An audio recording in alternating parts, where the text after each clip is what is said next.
All right, me. It's the same day. In fact, it's like 10 seconds afterwards, Advice from the Lights. And uh, you've also just finished reading for the end of the semester The Winter's Tale by William Shakespeare. Last book for the Shakespeare class.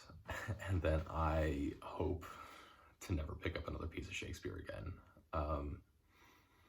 My enthusiasm for Shakespeare has gone down significantly from the beginning of semester. It's just, I can feign enthusiasm for a while, but eventually I just get tired of it. And, the problems that I saw in Shakespeare and the difficulties in my desire to read Shakespeare have kind of grown and manifested again, right? So that's that. But The Winter's Tale. The Winter's Tale is interesting because it's one of Shakespeare's last plays, or kind of late plays. And it is a tragic comedy. This was kind of like a style that was popular right at this time that Shakespeare was writing, in which you effectively have like two different stories going on here. You have the first three acts, which are a tragedy, and the last two, which become a comedy, right? And it's different than like the Much Ado About Nothing, which are like the questionable comedies.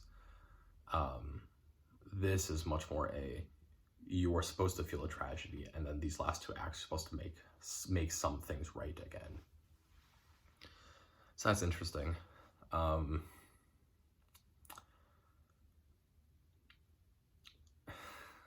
than that, part of the fun thing here is we're looking at, really, I think if you're going to read Shakespeare as feminist and find, Shakespeare breaking boundaries in terms of that, The Winter's Tale is actually a really good piece to do that with because of Paulina. Paulina is effectively an advisor to the king. And first, it's not really a role that gets put into women's hands a lot, but then also Paulina becomes the big trickster in this story. And so that's another thing where like that's a role that usually is not given to women. But the way it works, and you have to kind of think about this kind of long term, is that we have the whole scene in which can't remember any of their goddamn names.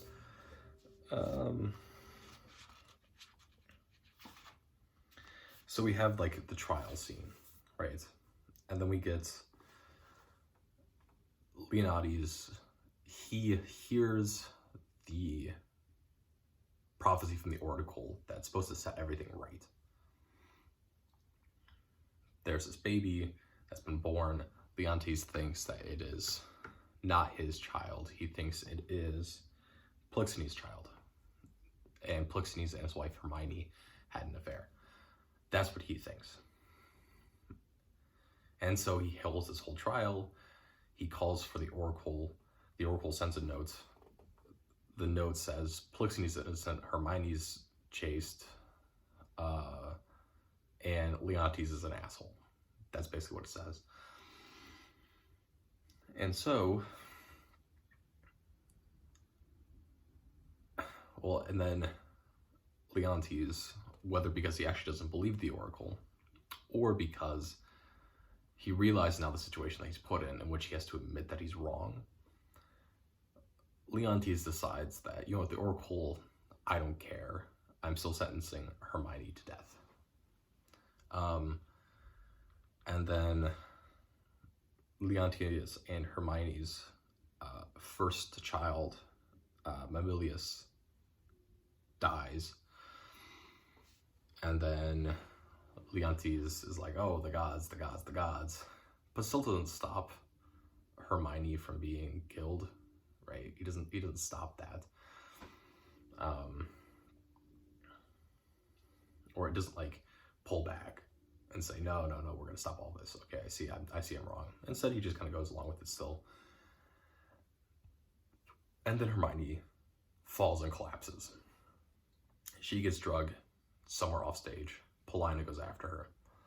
Paulina comes back and says, we have this very wonderful speech in which Paulina eventually reveals that Hermione is dead and that Leontes has to suffer for it. And Leontes decides that his suffering is going to be that he's going to visit the crypt where she is supposed to be buried three times a day and always be mourning and despair. Now, this is like the weird kind of like bad like criminal drama, like murder, serial murder series kind of show, in which now we can see and we can think about the ending, in which Paulina reveals this great statue of Hermione, and then they're looking at it and they go, well, why does Hermione look so much more wrinkled? Why does she look older? Paulina's like, oh, the artist sketched her as she should have been today if she were alive. And then Paulina says, well, this statue has one more trick. It can actually be alive. The statue begins to move. Leontes and the statue of Hermione are together again, and then we end in a comedy because they get married, and then Perdita and the other person, I don't remember the other name, get married, right? So you have a choice to make, right? Is the statue just a real statue and there's magic going on because that's what it calls for? Sure, you could make that argument. Or is this the serial murder drama in which Paulina has actually been keeping Hermione alive all these years because the 3 visits to the crypt a day were actually to bring food and water and sustain Hermione. If we go back to the trial scene, Paulina's the one that confirms Hermione's death, right? And no one else really ever mentions it.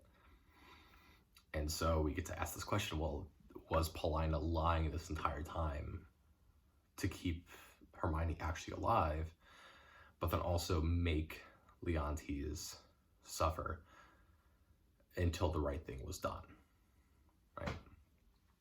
So that's a fun little thing about this. The other fun thing about this, I think, is, well, where does Leontes' jealousy and then claiming that his wife has been unfaithful come from, right? And it comes from one of the opening scenes in which Leontes is asking for Polixenes to stay longer. Polixenes has already been in Sicilia for the last 9 months. Polixenes is king of Bohemia. Leontes is the king of Sicilia. Polixenes came to visit. He came with a navy. That's interesting. And then he stayed for 9 months, and he's about to go back. In the meantime, Hermione has been pregnant.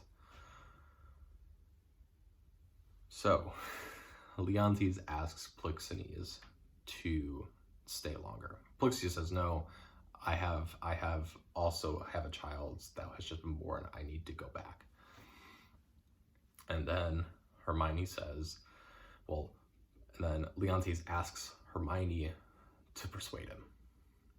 And then Hermione and Polixenes kind of talk for a little bit, and then they get, Polixenes eventually decides that he's going to stay. And then they go off and they're kind of talking. And so, what has happened here is, as Leontes sees the two of them off, kind of huddled, talking to each other, Leontes gets this wonderful, great idea to start just connecting all the dots, right? This is the Always Sunny in Philadelphia, connecting all the red string to all the wrong places, because Leontes then decides, well, why did he stay why did Polixenes stay when Hermione asked? She's having an affair. How can I prove this? She's 9 months pregnant. He got here 9 months ago. Ipso facto, they're having an affair. And really, what has happened here is like the worst case scenario for a terrible Midwest goodbye, right? The Midwest goodbye of saying goodbye takes 30 minutes because you walk each other, every single door you stop at, you talk some more. And you go to the car, they're sitting in the car, and you're still talking to them and saying goodbye. You're trying to give them leftovers, right? And Leontes has just done exactly that. They've stopped. They're at the front door. Polixenes is leaving. And then he asks Hermione to go talk to him to see if he wants to stay a little bit longer and have hot dish. And he sees them by his own accord.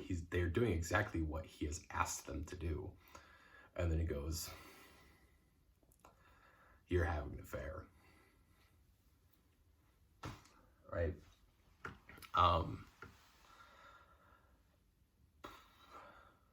Yeah.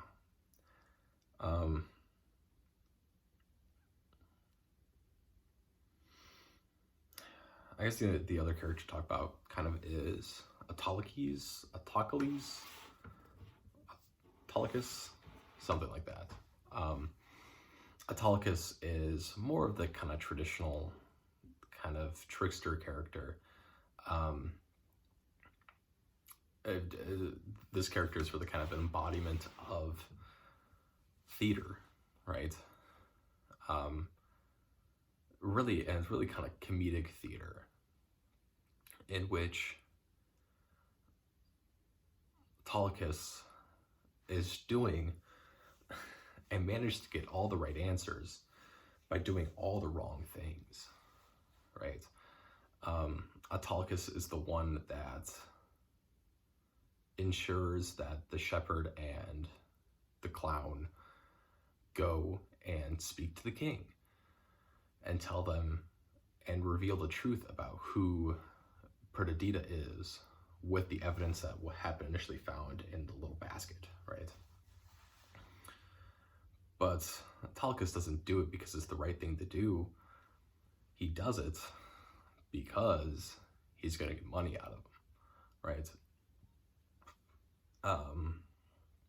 When Autolycus is peddling the wares, there's another thing that happens there where the right outcome is achieved, not because Autolycus is doing the right thing and is striving to do the right thing, but it's for money and for greed, right? And so it's like, this is like the true embodiments of kind of like the comedic style of you're messing everything up, but somehow you're still getting the right answer. It's the math thing of, I'm using all the wrong equations, but somehow I got the right answer. Right. But yeah, that is The Winter's Tale. I'm done with Shakespeare. I will hopefully be done with Shakespeare for a while, because, man, I'm tired. Yeah.